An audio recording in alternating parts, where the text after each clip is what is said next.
Hello mga ka-everyone, mahilig ka ba sa gulay? Kaya ayan, magluluto tayo ng isang napakasarap na ulam na leftover. Okay, so bago ang lahat, itadtarin muna natin ang ating onion. Ayan, pagkatapos ito, syempre atin ang pisain ang ating bawang. Okay, so konting-konti lang guys na bawang ang ating ilalagay para sa ating uulamin. Tapos ihiwa siya ng konti. Okay, ayan, so ready na yan. With of course, lagyan natin yan siya mamaya ng ating black pepper. Ayan na oh. Okay, sunod dyan, syempre maglalagay tayo ng ating curry powder. Syempre huwag kalimutan ang ating isasahog na napakasarap na nabili natin sa 30 pesos lang. Okay, so 4 na piraso. Ito yung isda na tuyo. Okay, so ayan, let's go. Lulutuin na natin yan. Okay.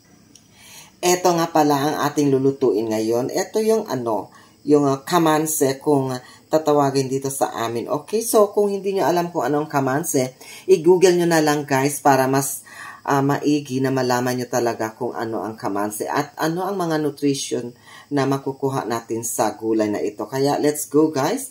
Iluluto na natin yan kasi itong gulay na ito ay luto na yan siya guys. Pero iluluto natin siya ulit para mas magiging maiba naman ang lasa. Kaya let's go na! Ano pang inaantay mo dyan? Ilalagay na natin ang ating napakagandang kawali. Kaya i-set lang natin siya ng maayos. Okay, so ayan. So ready na ang ating kawali. Okay, so ayan. Okay, switch on na natin ang ating apoy. Kaya ayan, maglalagay na tayo ng konting oil. Ayan. Pagkatapos yan guys is antay lang natin na uminit ang ating oil. Oh, yan. Okay, so prito muna natin yung guys. Oh my God, tumataas ko.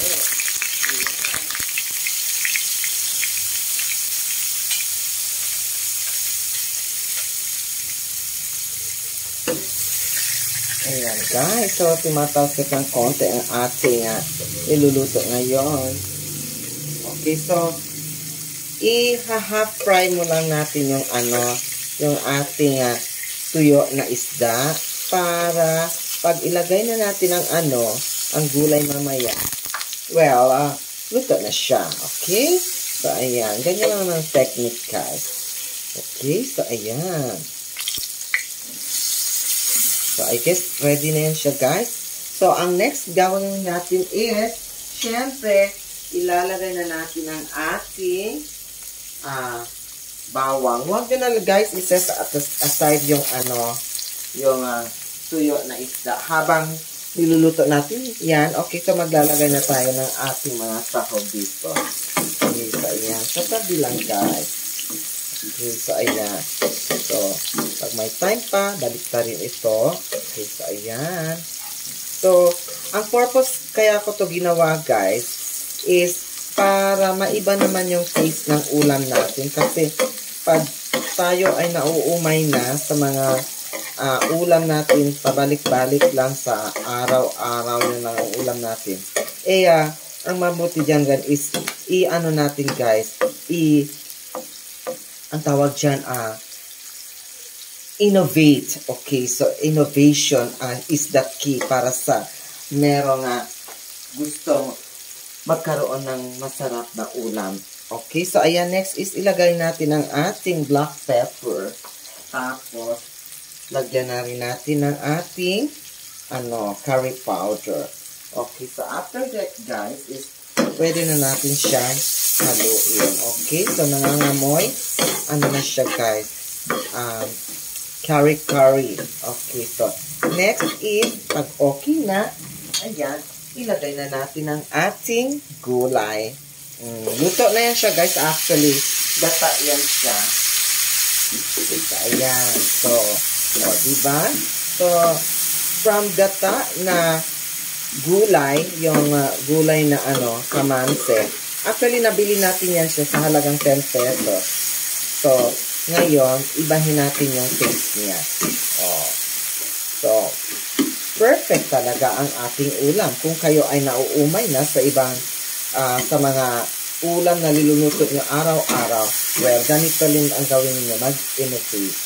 So, innovation ay is the key para sa panibagong ulam or naghahanap kayo ng ibang lasa. So, sarap. So, kung hindi pa kontento, dagdagan nyo pa siya ng curry powder. Okay, so, next is, lagyan na natin yan ng pampalasa ang ating Ajinomoto. Tapos, haluin lang ng konti. Ayan.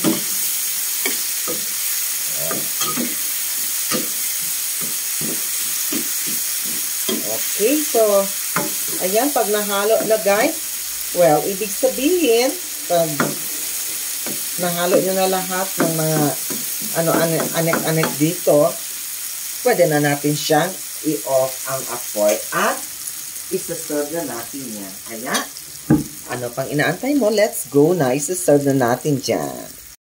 Eto na ang ating mga ka-everyone ang ating ulam na niluto ngayon. Okay, so ayan. So, napakasarap nito guys. Innovation nga lang ang ginawa natin ngayon na ulam. From gata, okay, so ginata ang kamanse. Kamanse kasi ang tawag yan dito. Okay, so from saute na kamanse at nilagyan natin siya ng curry powder. Kaya ayan, o diba? Delicious yan guys, napakasarap.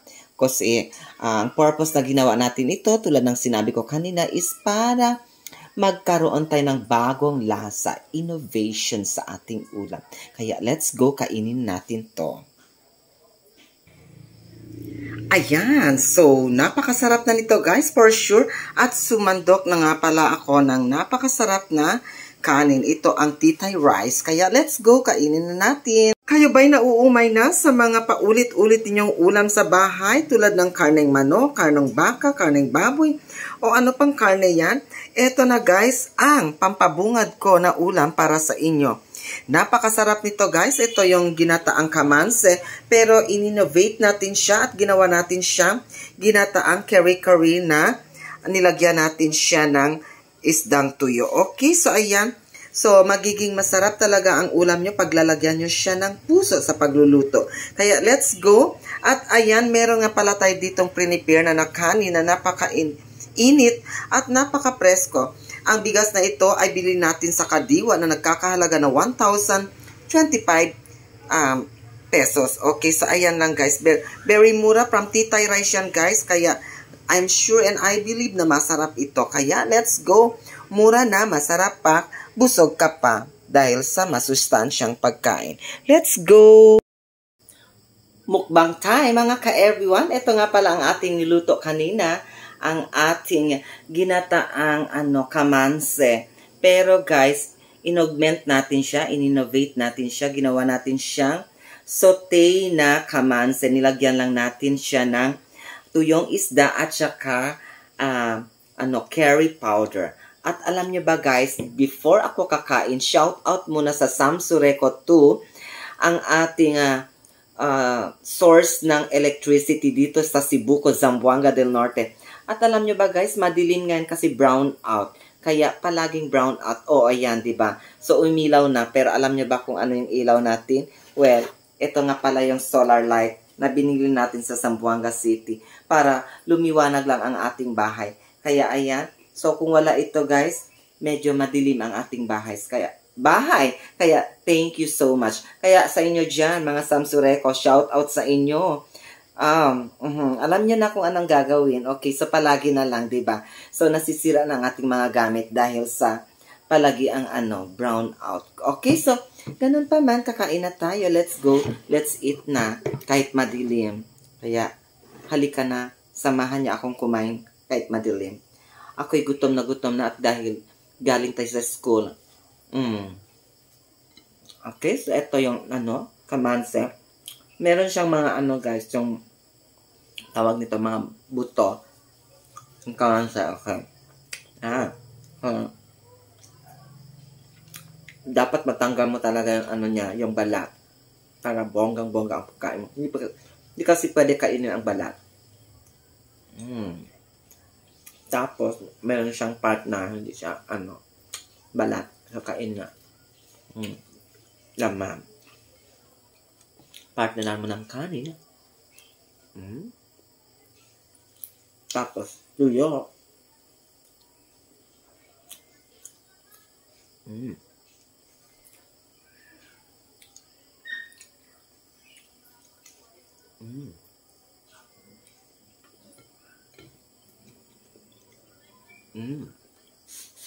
Sarap.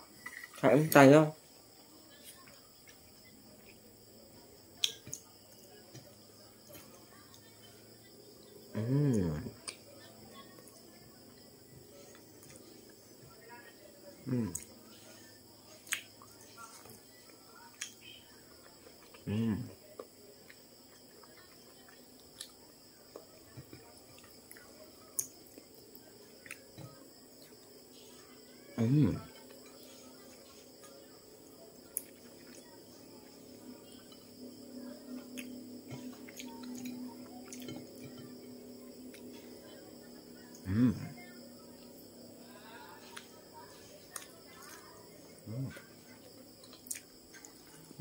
Sarap.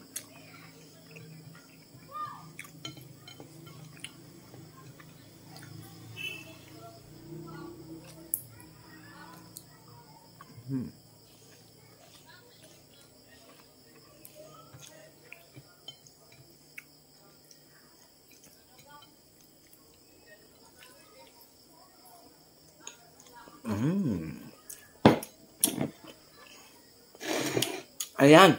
So, tip ko lang sa inyo guys ha. Pag kumain kayo ng mga pagkain na medyo yung salty, okay, tulad ng tuyo. So, huwag kalimutan guys na uminom ng maraming tubig para iwas sakit. Okay, so ayan.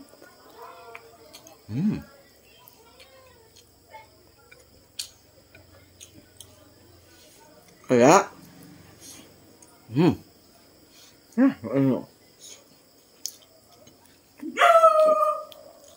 inom tayong tubig guys.